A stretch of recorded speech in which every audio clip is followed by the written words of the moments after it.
I hope one realizes that this is not a Sunday morning gathering for amusement or entertainment or some kind of so-called spiritual uplift.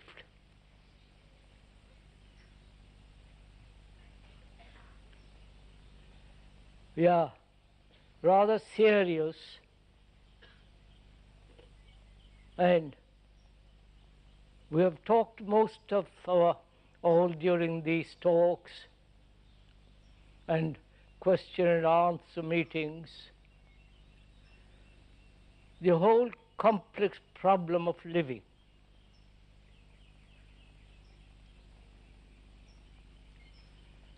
And we together with the speaker,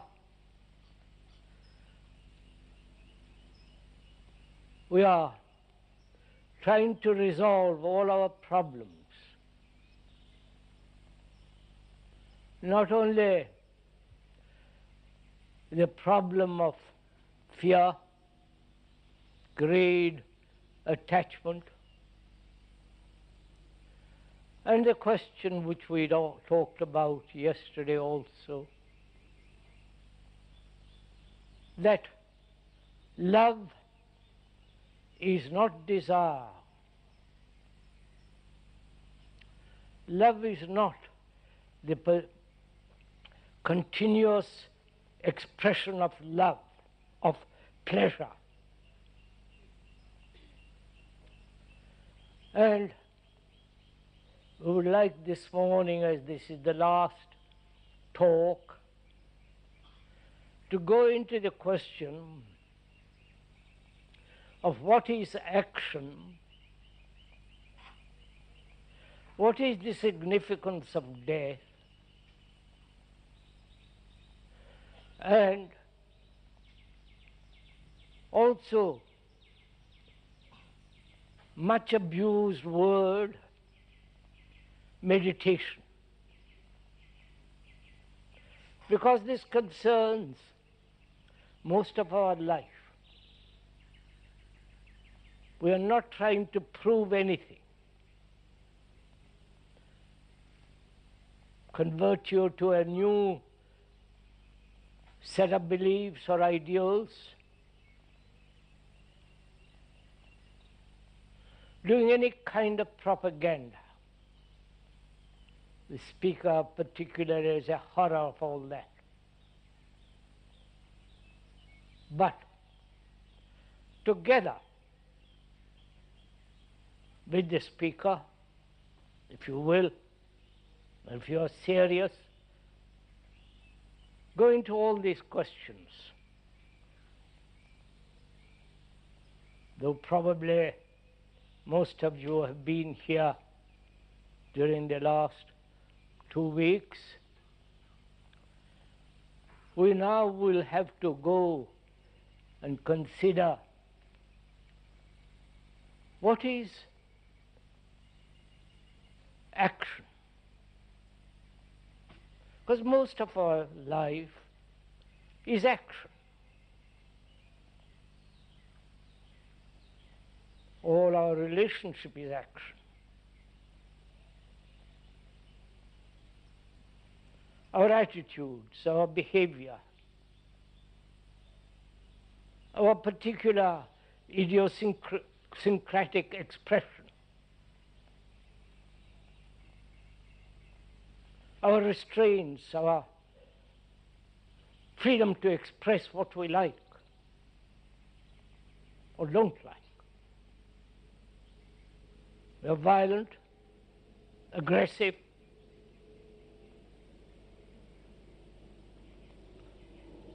obeying, believing, and so on. All that is action. Not just going to the office every day for the next 50 years.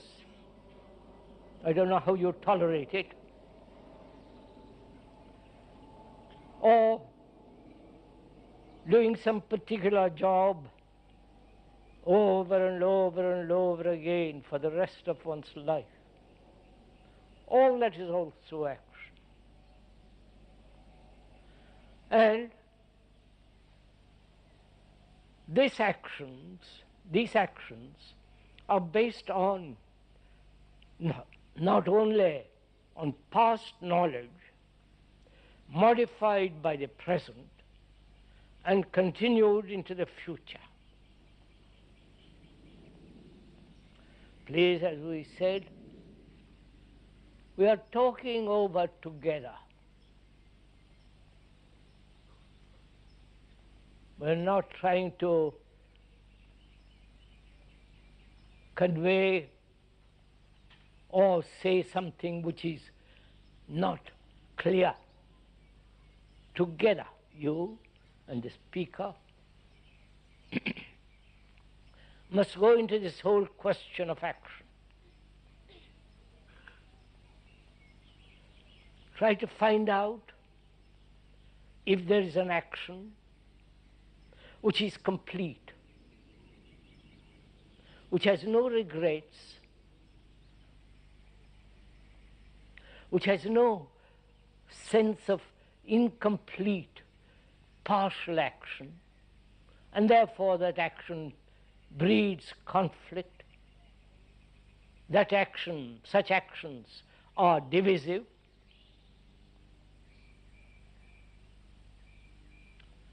And so on. So what we are going this morning,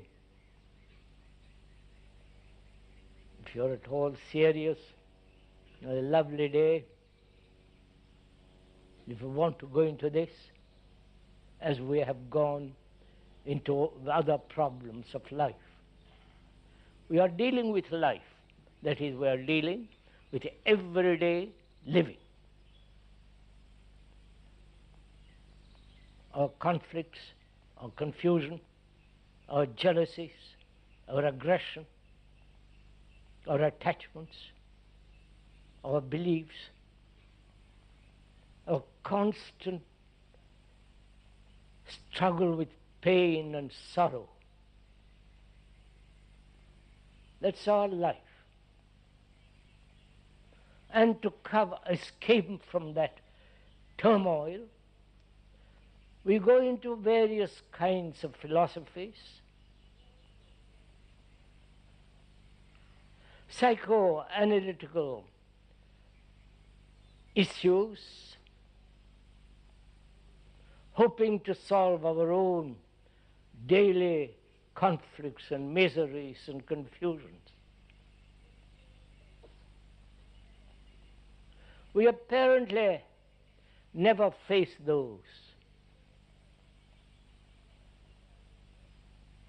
We have very carefully cultivated various forms of escapes, a whole network, both religious,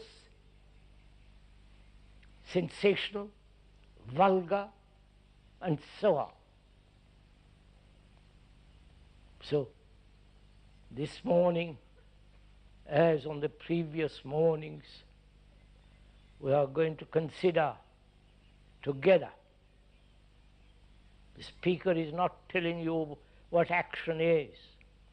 Together, we are going to understand the nature of action and whether there is an action which is so complete, whole, that it leaves no mark on our daily life so as to bring about conflict. What is action? The doing. For most of us, it is based on accumulated knowledge, experience, and from that, act. Right? We're following, I hope. That is, through many years, study, practice, and acquire great deal of knowledge and act from that, either skillfully or not. That's what we are doing all the time. A carpenter, a scientist, or astrophysicist are the same in their movement, in their acquisition of knowledge and adding more knowledge, modifying it, changing it, but the basis is acquiring knowledge and acting from that knowledge. The other is to act and then learn from that action. Do something that pleases you immediately, learn from that, acquire knowledge in doing. So both are the same. I hope we understand this. That is the acquisition of knowledge, either by study, gradually learning through experience, and with that knowledge, from that knowledge, act. The other is act and through action learn, and therefore acquire more knowledge. So both are the same. This is so our action is based on knowledge.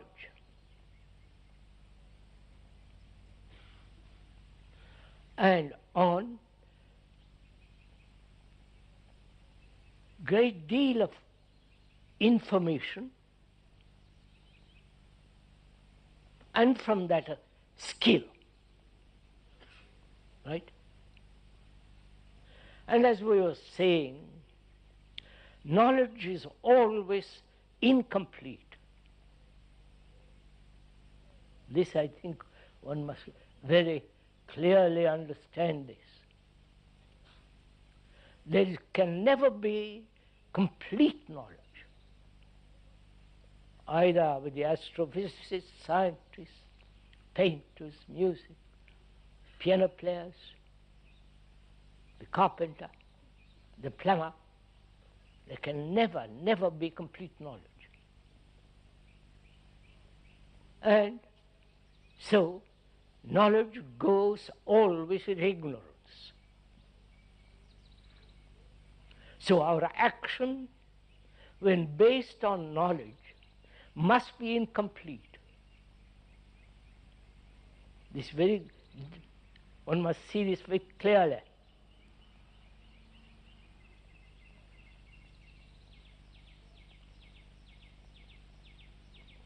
And in daily life, in our relationship with each other,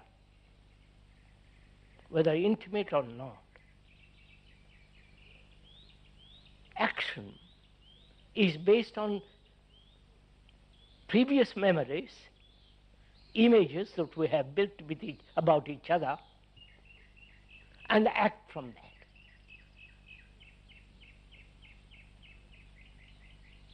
Please see all this clearly, because the next question will be rather difficult if you don't understand this question carefully, which is action based on knowledge, on image, in our relationship with each other must be divisive, that is, dividing, conflicting, partial. And in this relationship with each other, either there are no images at all, and therefore actual relationship, or if there is an image, that image is the outcome of knowledge. and acting from that image. So our relationship, intimate or otherwise, is partial, fragmented, broken up. And so there can never be in that relationship love. Right? Love is not a remembrance. Father's Day, Mother's Day, and all that business. That's a commercial business.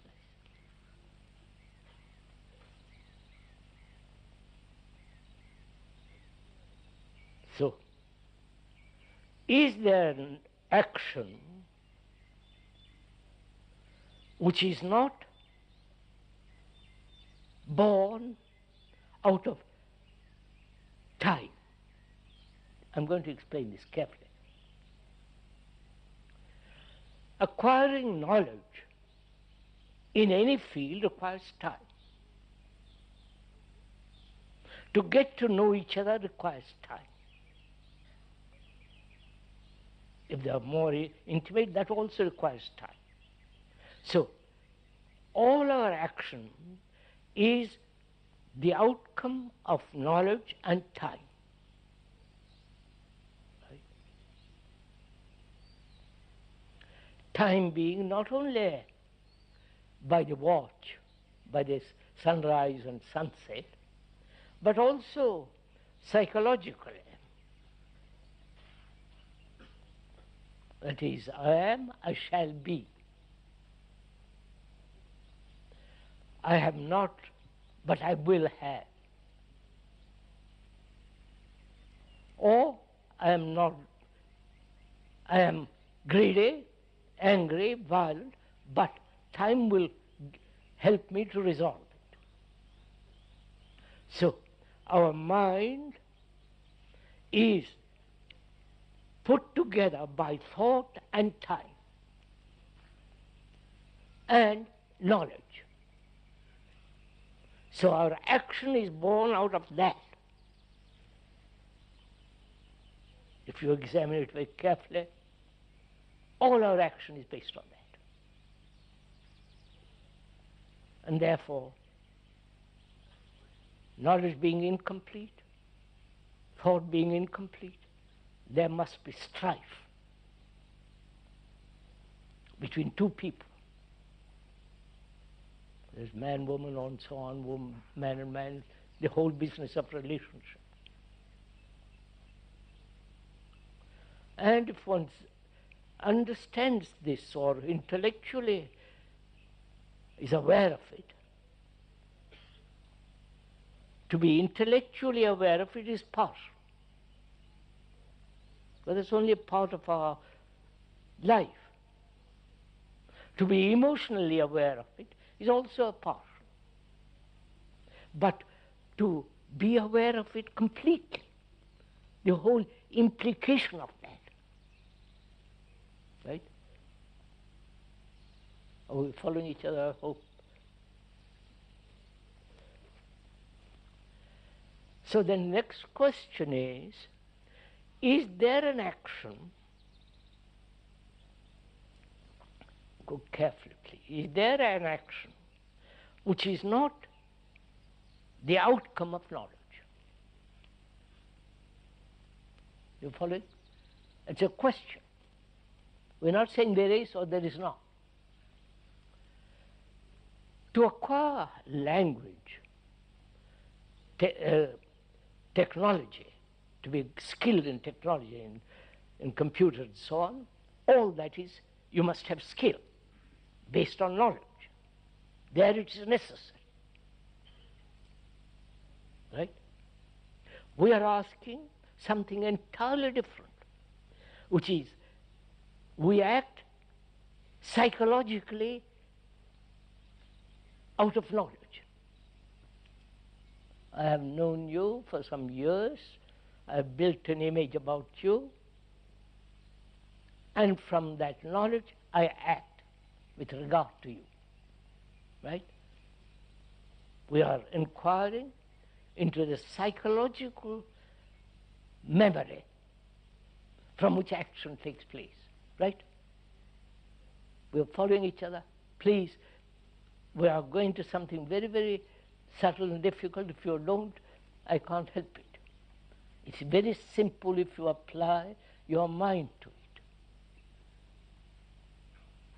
If you listen to it carefully, not only to what the speaker is saying, but also listen to your own mind working. If you're not asleep or taking sun bath here, or eating some kind of food, you have to give some kind of attention to this. Psychologically, we have built a great deal of knowledge from which we are acting. That is, our knowledge is self-centered. Right? I want, I don't want. I'm greedy, I must fulfill. I want, there must be sex, and so on, so on, so on.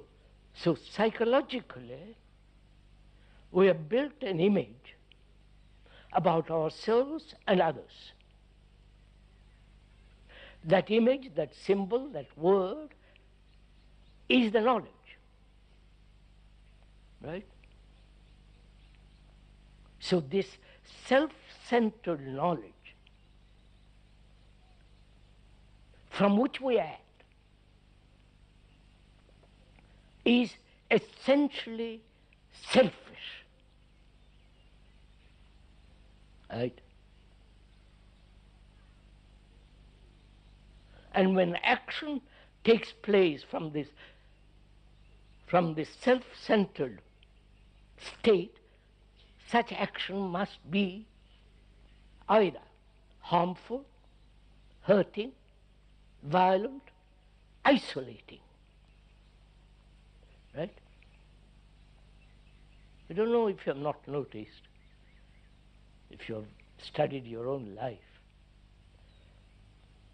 that most of us are so egotistic, so rooted in our self-centered vanity, that we build a wall around ourselves. Right? If I am aggressive, I have already built a wall around myself, and in that state I want to act. Right? See all this, sir, in yourself. You are actually observing yourself, if you will, in the mirror which the speaker is presenting. It is your mirror, not my mirror.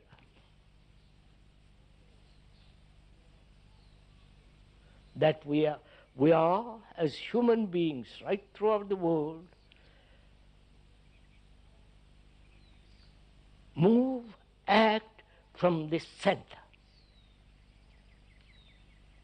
Right?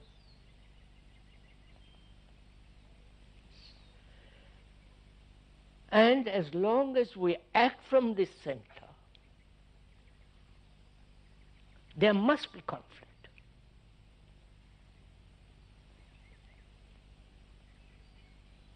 And as we pointed out from the beginning of these talks, our concern is to eliminate conflict. Not only national, economic, social conflict, wars, the conflict between various religions, various doctrines, beliefs, superstitions, rituals, which are part of superstitions. As long as there is this divisive element in the mind, there must be conflict.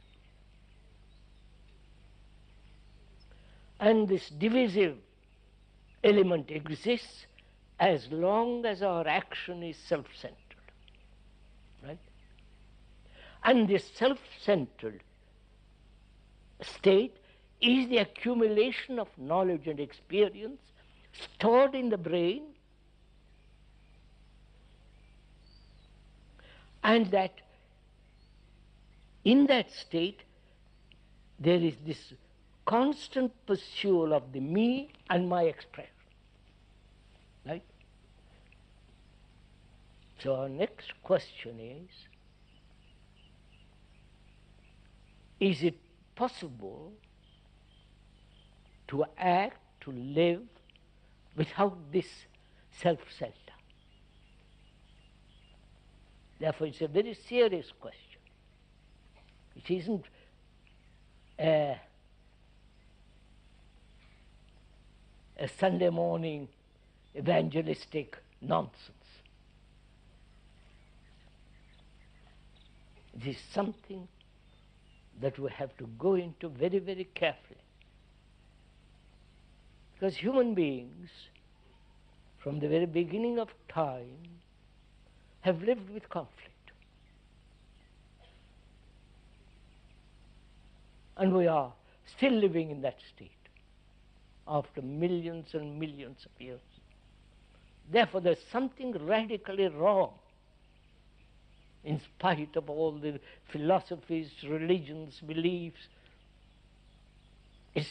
We are still animalistic. We still have this terrible, destructive center from which act.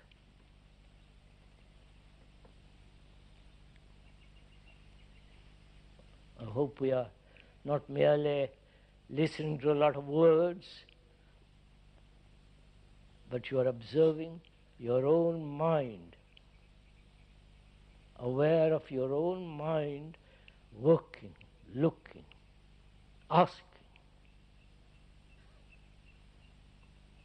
asking if there is a totally different way of living.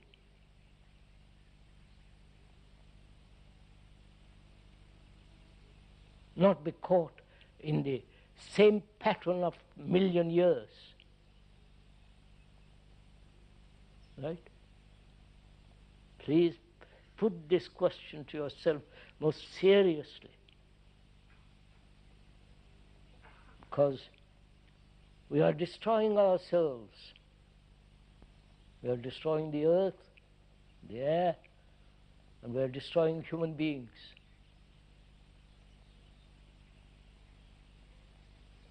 So, our responsibility is tremendous.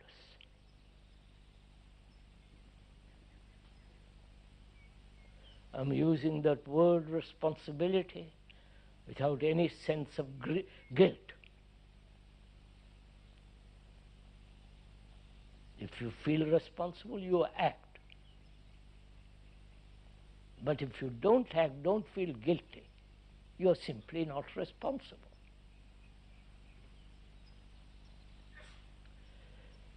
So, what is this center? Right? How has it come into being?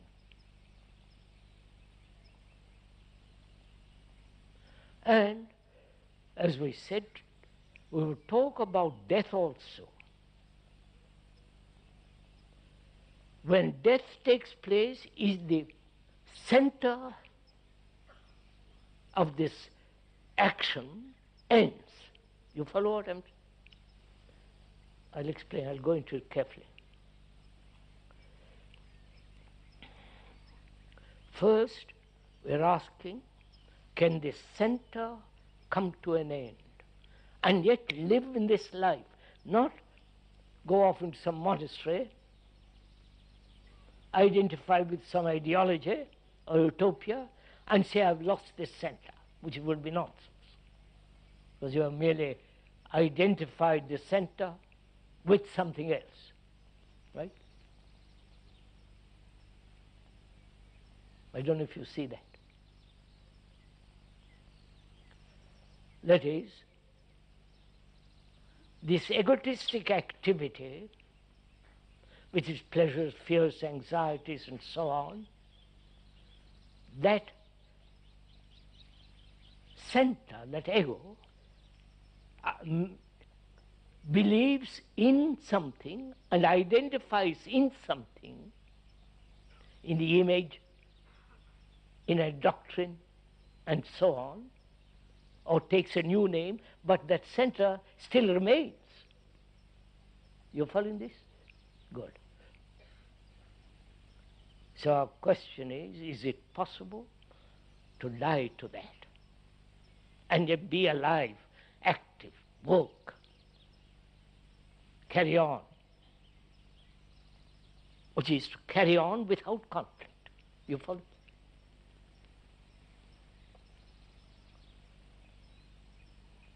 So we must inquire, what is this center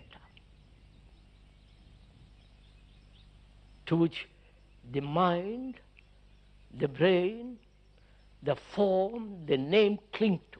You understand? I don't know if you're following all this.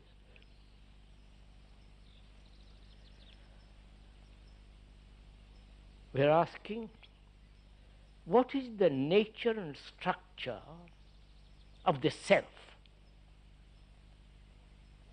Right? What are you? You can only find out if you don't assume anything. Right? If you say, well, I must be what I am, then you're not finding out what you are. Or I believe I am some spiritual entity, again you can't find out. Or if you approach with your prejudice, you can't. So in inquiring into this, you must be free to observe, right? Because observation is not analysis.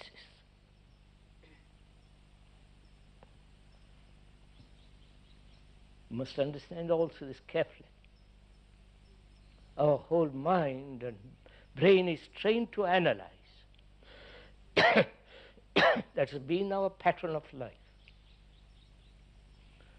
And when one sees that pattern of living has not brought about the ending of conflict, you must inquire in other directions. Right?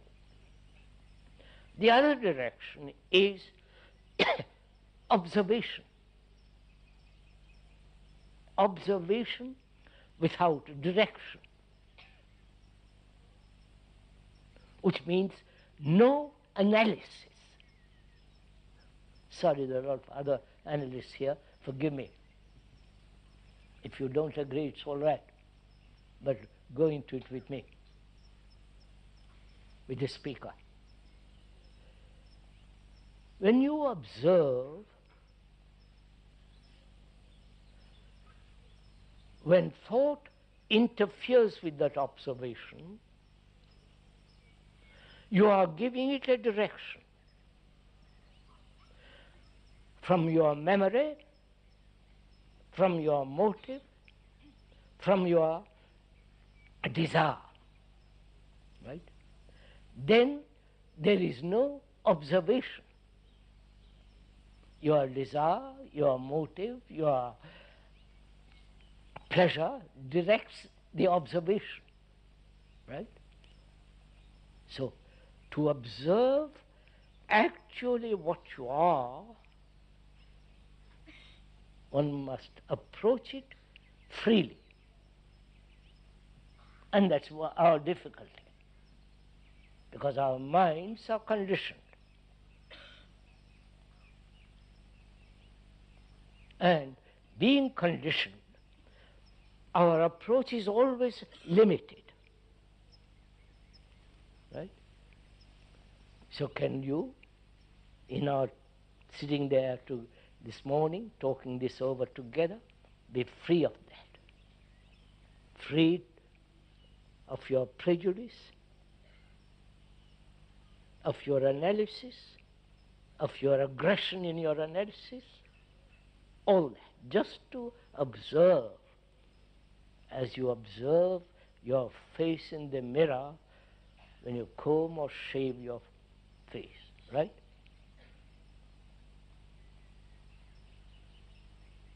Then what is this I,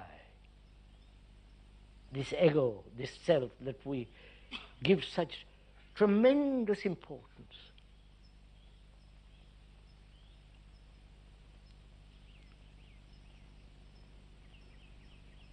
Because one has to find that out, because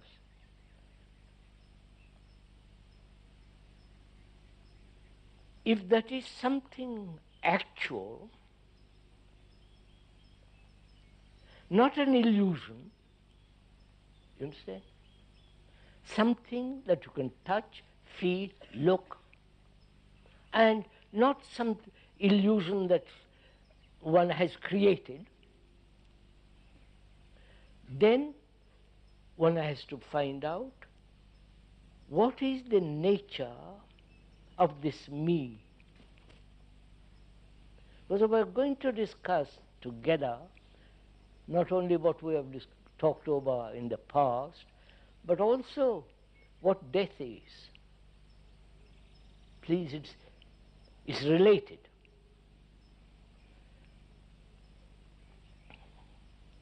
Surely the me is put together through education, through comparison,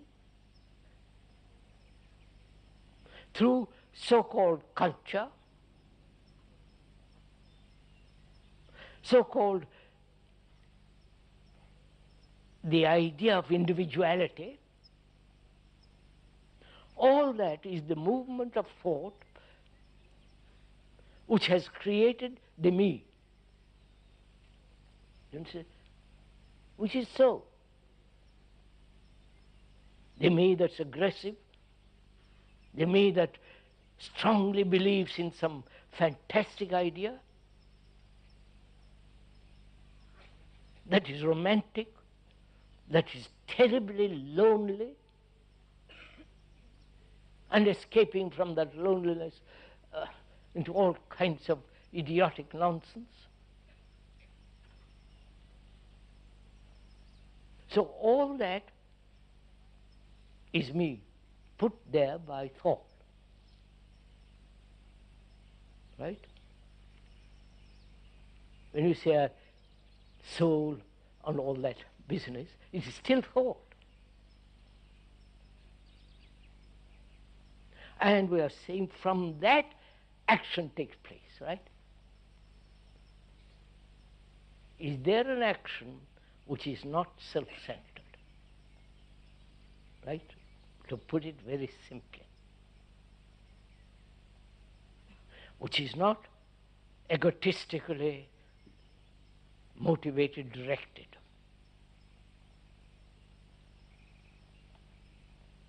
Because that has brought havoc in the world, right?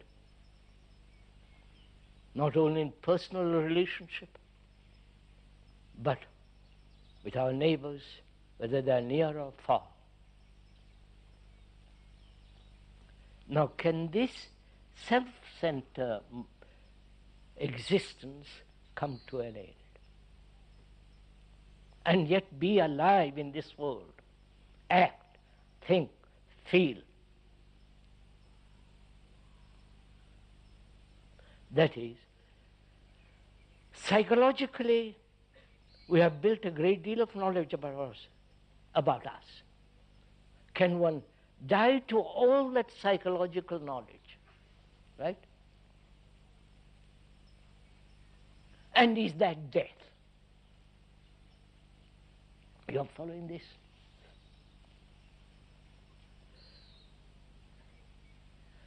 You know, we are so afraid of death.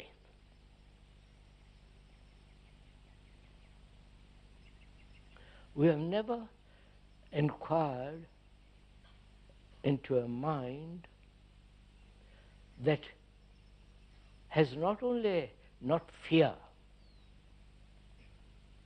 which we went and talked about the other day, but also what is death?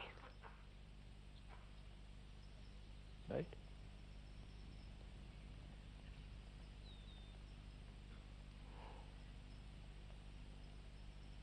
See, our mind clings to a continuity, right? In continuity, there is security.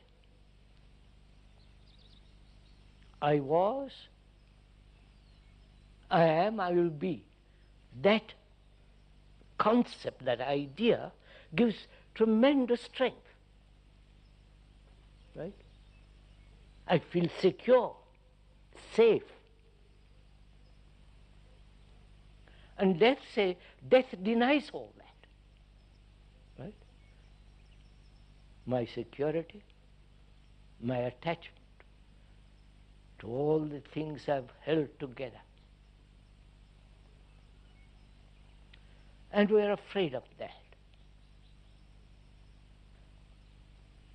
That is to enter into something unknown, right? Because we have always lived with the known. You're following all this? Please do. It's your life.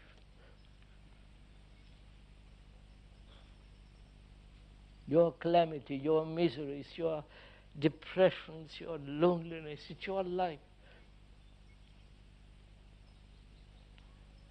You have to face it one day or the other.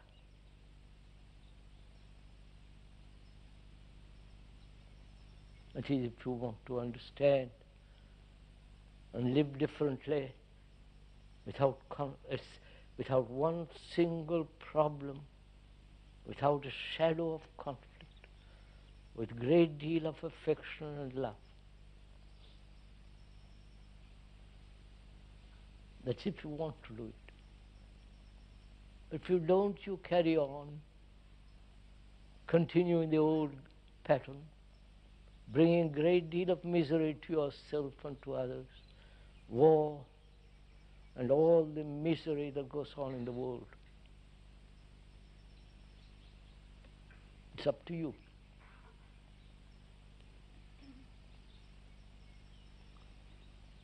So,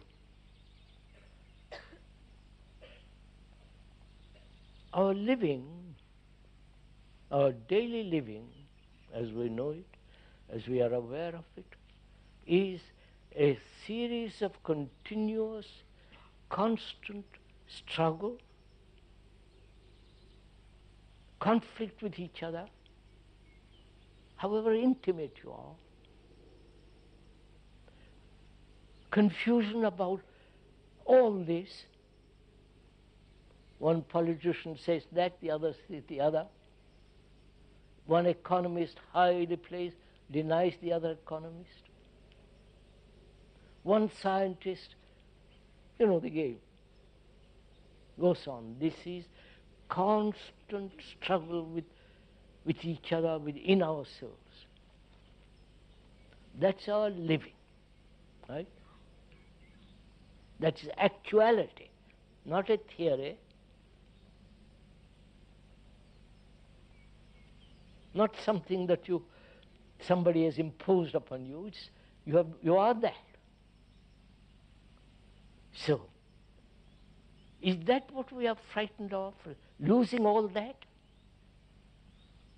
You understand what I'm saying? Let me take perhaps a good example, which is attachment. Sorry to repeat it again, those who have heard it. One sees the nature and the structure of attachment, the consequences of that attachment.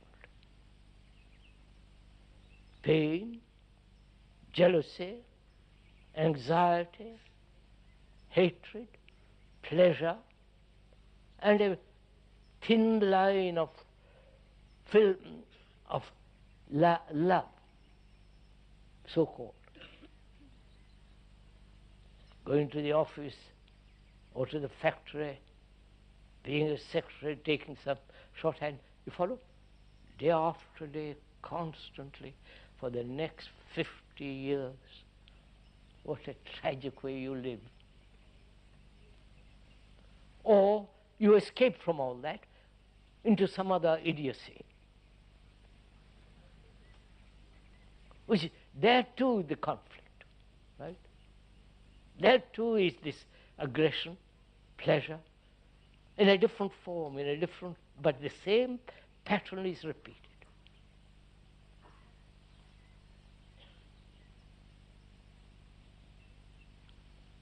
And this is what we call living.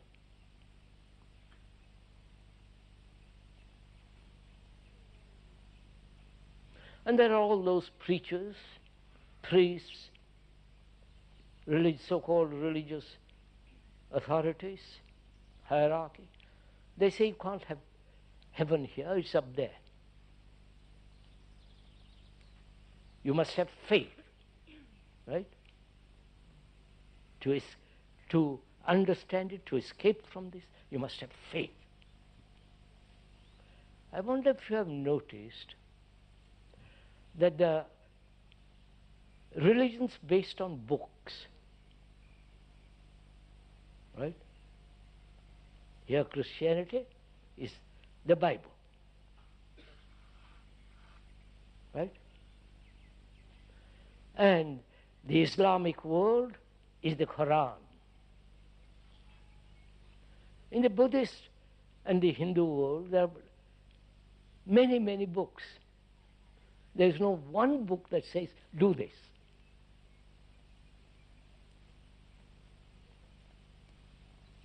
So those religions which are based on books deny faith, deny doubt.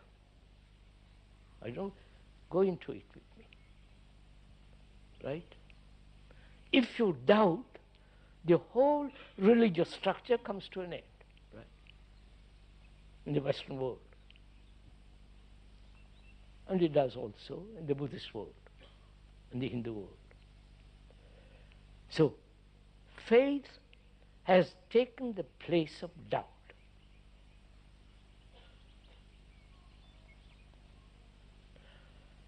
I do not know if you have gone into this question of doubt. What an extraordinary cleansing effect it has on the mind. Of course, if you doubt everything, you end up in a lunatic asylum. But one must know when to doubt.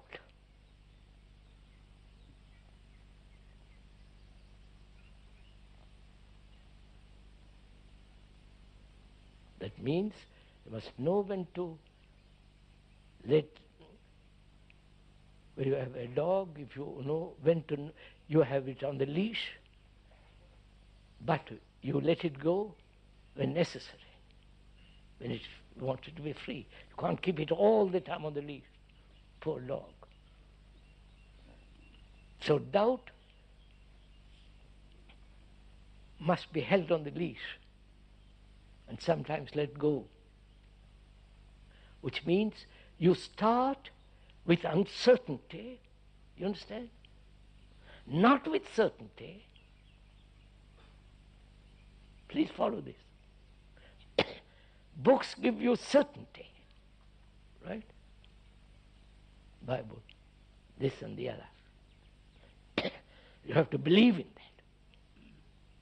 So it starts with certainty, and you begin to examine, it ends up in uncertainty. Whereas if you start with uncertainty, you may end up with something beyond certainty, beyond everything else. Now, we are going to go into that presently. So, can we, living intimately or not, be free of attachment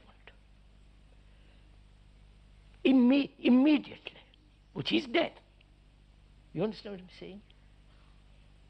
Or do you understand? Death will not argue with you.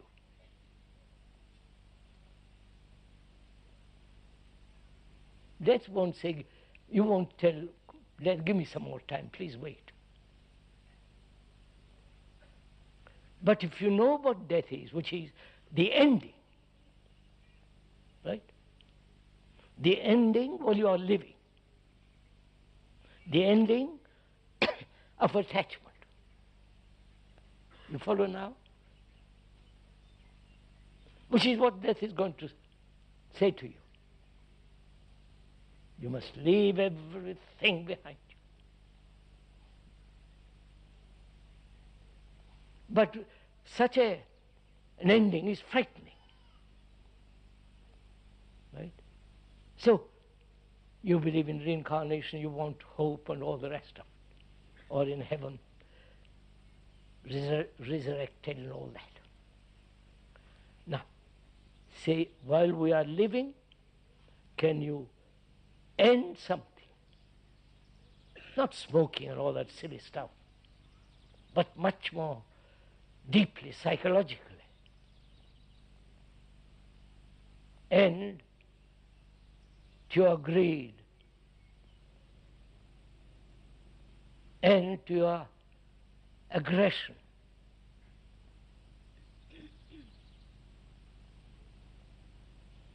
end to your dogmatic beliefs and experience. You follow all, end it. When you end something, there is a totally new beginning, right? I wonder if you see this. But when you end it through analysis, through will, you're not ending it. Right? This is difficult. All right, I'll explain it.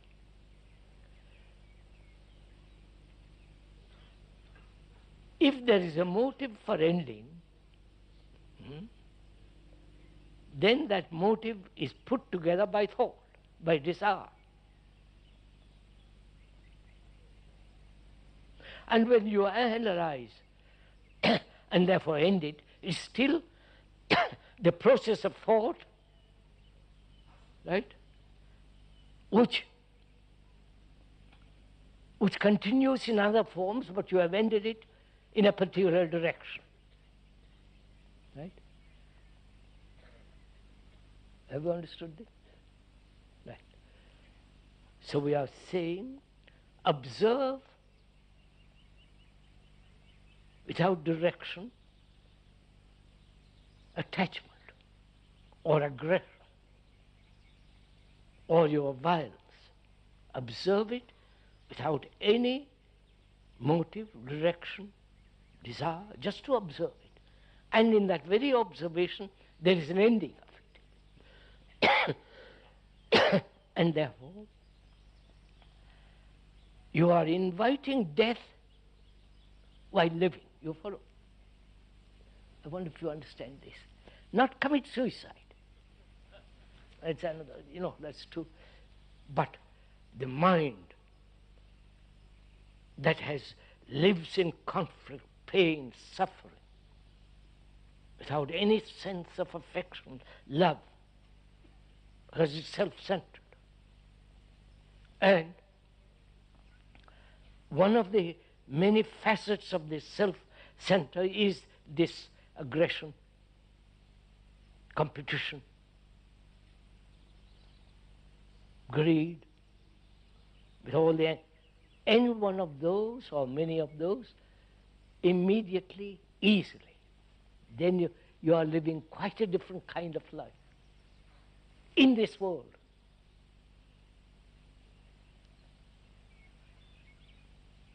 So, death is while living. You understand? Do you understand this? Not at the end of life, when you are old, gaga, and diseased, unconscious, go through all that misery, you understand?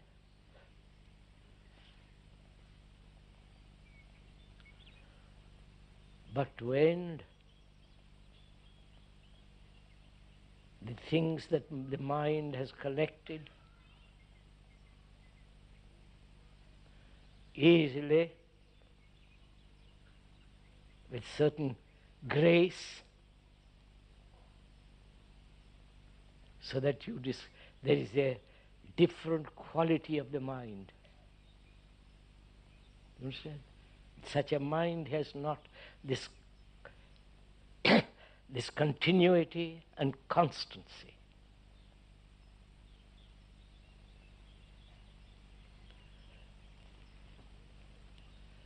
But also, we ought to talk over together as two friends a very, very complex problem. Our life is a complex problem, unfortunately.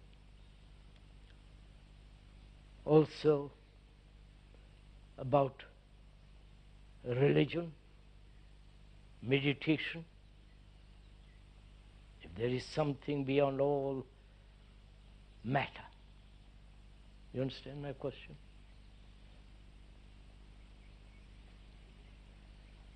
Religions,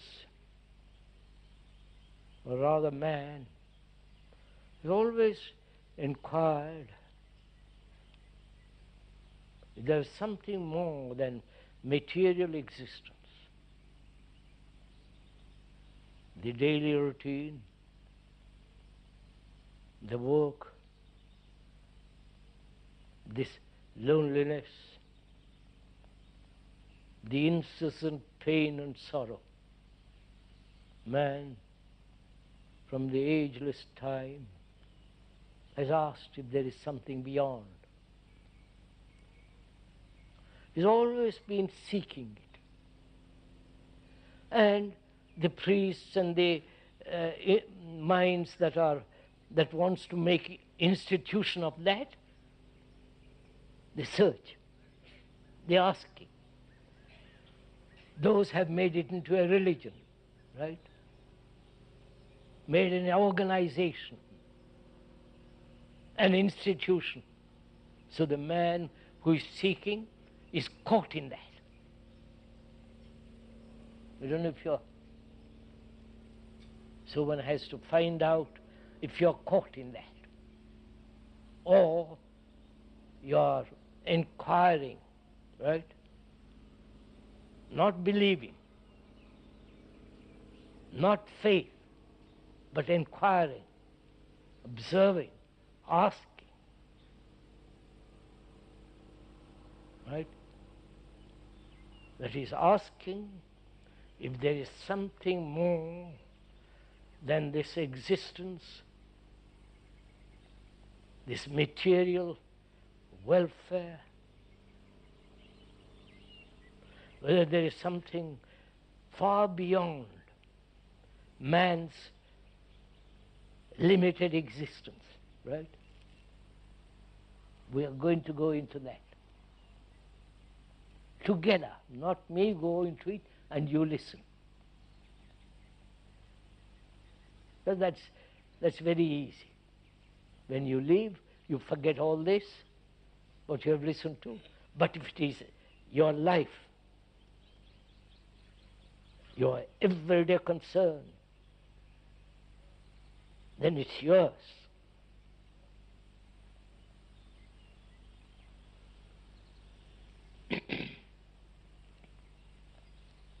How do you, in what manner do you inquire into this? You understand? Our minds, our brains, is the result of time, right? Million years and many more million years. It has evolved, grown, accumulated all kinds of knowledge through experience, through pain. Our brain is that, always seeking security, both physically And psychologically, its very essence is give me security. Because when the brain and the mind are completely secure, then there is quite a different state of mind. But unfortunately, our brain and our minds and our reactions and so on have not found security.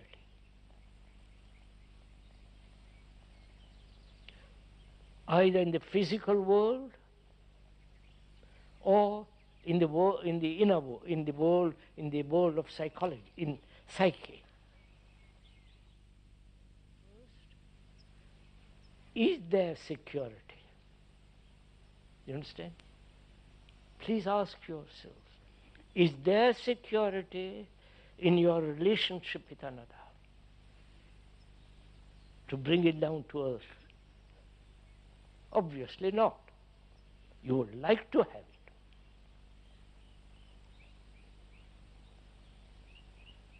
And that security means constancy, right? A continuity. Have you that in your relationship? If you are honest, obviously not. But the mind is seeking this. If it can't find it, it invents an illusion and makes that, and hopes in that illusion to have security, right? You understand? So, the mind, thought, which is part of the mind and brain, thought is seeking this constant movement of security, right? And not finding it there, it must inevitably invent something which becomes an illusion. That also is a reality, right? Illusion is a reality. So the mind must be free to understand, to investigate if there is something beyond the matter. Mind must be free of any kind of illusion, right?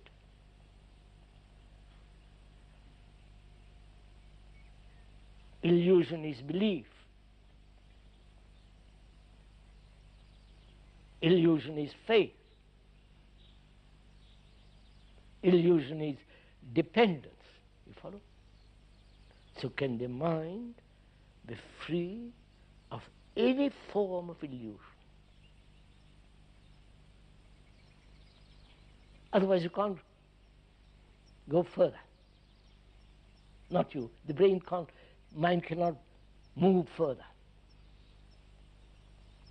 That is to see that you have, to be aware that you have illusions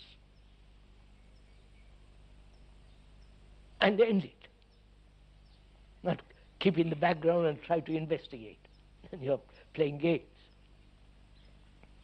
So, can the mind be free of the desire to create illusions? Right? That's part of meditation. Not just sitting in a place and 10 minutes be silent, morning, evening, afternoon, whenever you do it, and the rest of the day be mischievous, egocentric, right? So, scientists, astrophysicists are always asking this question. If they are serious, not merely inventive and business scientists. Is there something beyond matter? You understand?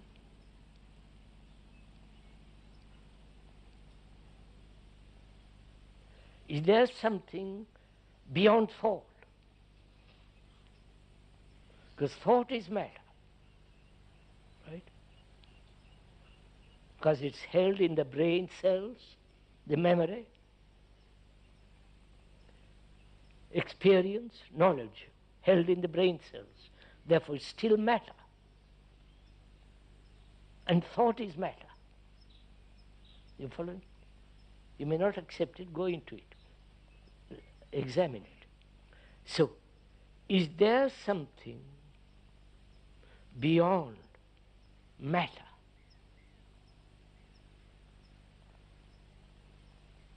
How will you find out? Scientists and others, astrophysicists and so on, are looking out there, right? Outside of themselves, right?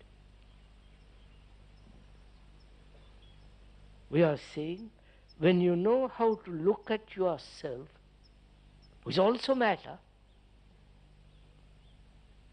this going, understanding yourself, looking at yourself, going there, you have, it is much more real than the other. This you can test, you understand? In your daily actions, you can test it. That becomes merely a theory. I don't know if you're following all this. Are you, sir?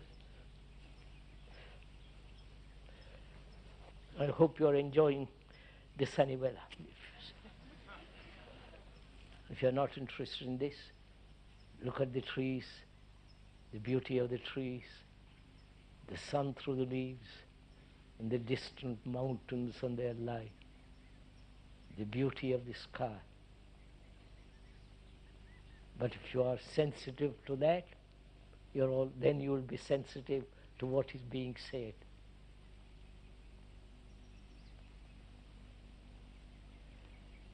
So,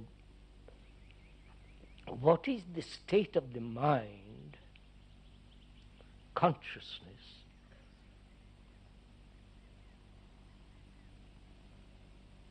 that can discover of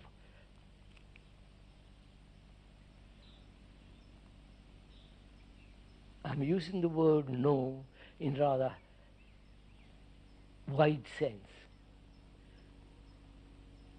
You know, the word know is very limited, isn't it? You can say to your wife, I know you. But do you actually know your wife or your husband or your boyfriend? You don't. You only know according to the image that you have built about her or him. So, here, the word know becomes, when you say I know something beyond, you have destroyed it. You understand what I'm saying?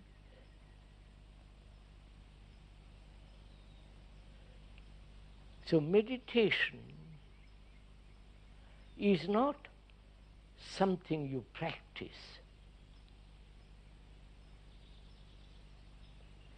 It is the understanding of the whole movement of life, right? The sorrow, the pain, the anxiety, the aggression, the loneliness. Otherwise, if the mind isn't free of all that, your meditation is worthless. You understand? You know, there are these gurus that have come from India have brought up there many, many forms of systems, superstitions, and concepts. There are the Tibetan meditation, right? The Zen meditation, the meditation to awaken. So I'm just using their phraseology, don't jump on me. meditation to awaken their kundalini, various forms of yoga. Yoga, the real meaning of that word is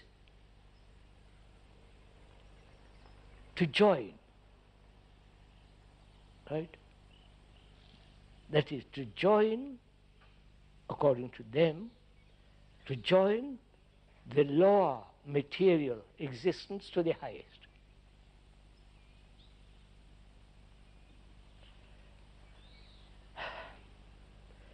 The practices of yoga, which you breathe and take various postures and all that, was invented about the 18th or the 17th century by a man or a group of people who wanted occult powers.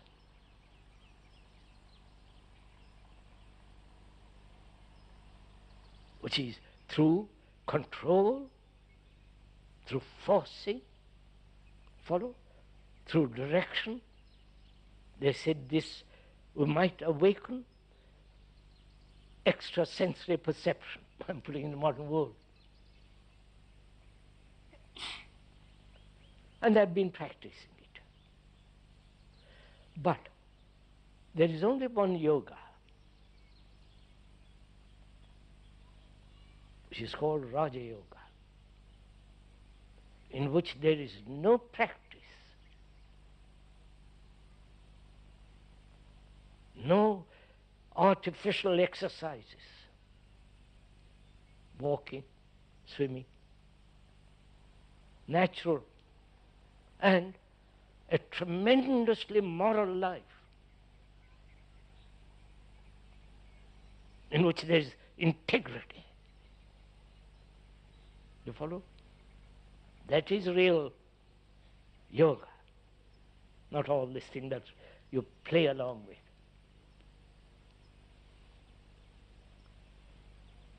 And when you understand the nature of a system in meditation, you understand all the systems, right? Whether it's the Tibetan, Zen, or your own particular kind of native guru, not the imported gurus, but your own native ones. If you understand all one system of theirs, you have understood all the systems with regard to meditation, which is they are based essentially on control, concentration, practice, right? Do this and that every day. That is, including Zen, is to make the mind more and more dull, which is to repeat, repeat, repeat. You understand? I hope you understand all this. And these gurus also come along, give you what they call mantra. You've heard about all this. I'm sorry you are burdened by all this business. The word mantra means, the root of it, man-tra, two different words. The first word, man, means meditate, listen to it carefully, meditate or ponder over not becoming. You understand? Not to become something. Tra means, I'm bored with all this stuff. Tra means put away all self-central activity. You understand? Mantra means meditate or ponder over, be concerned with not becoming. You understand? You understand that, sir? Don't become anything. You may become something in material world, but don't become inwardly anything. And if you have any self-centered activity, put away that. That's the real meaning of that. And look what they've reduced it to.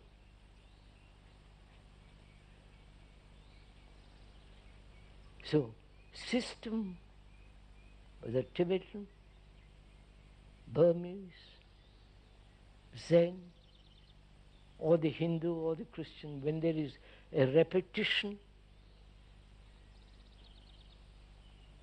which means you repeat hoping to achieve something. And that system is invented by your guru or your super guru and so on. And you merely follow. Right? That is, follow some authority.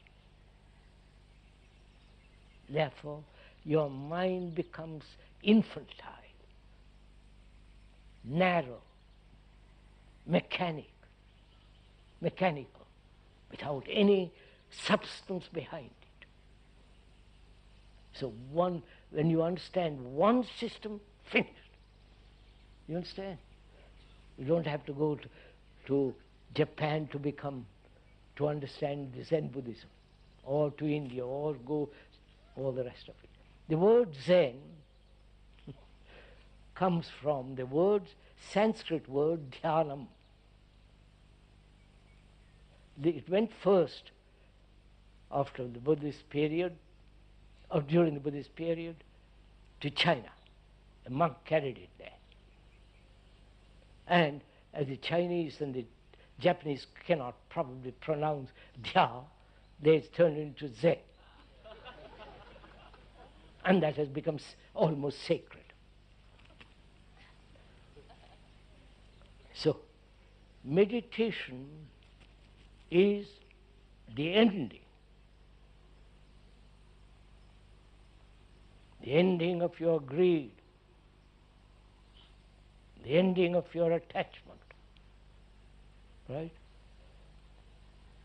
Because then only the mind is free.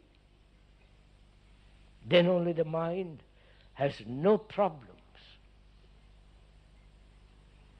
It's only such a mind that can go beyond. That is, the mind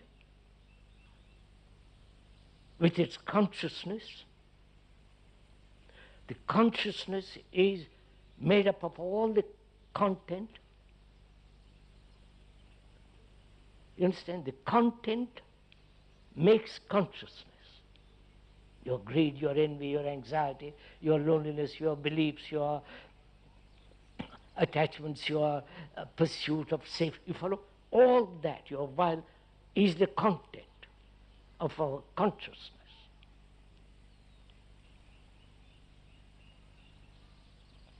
And to go beyond, to find out, or rather, to see, to observe there is something beyond all this, mind must be completely free of all its content.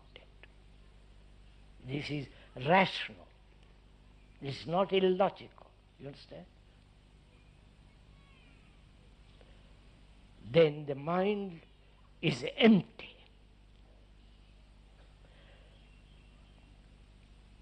Emptiness is full of energy, as they are also saying scientists. Right? When the mind is empty, there is nothing. Nothing, which means not a thing created by thought.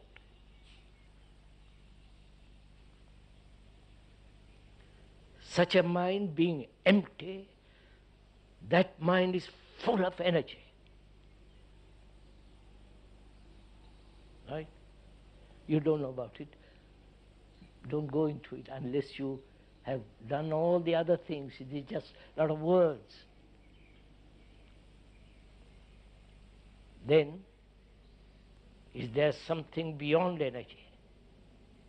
What is the origin of energy? You understand? Not God. All that is been set aside completely. Is there something beyond this energy, the origin of this energy? There is, if a mind is totally empty, knows compassion and love, that such a mind will come upon it.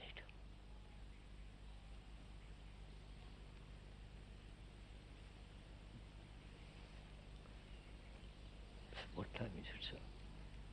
5 minutes or 1. Oh, I'm so sorry. It's 5 minutes to 1.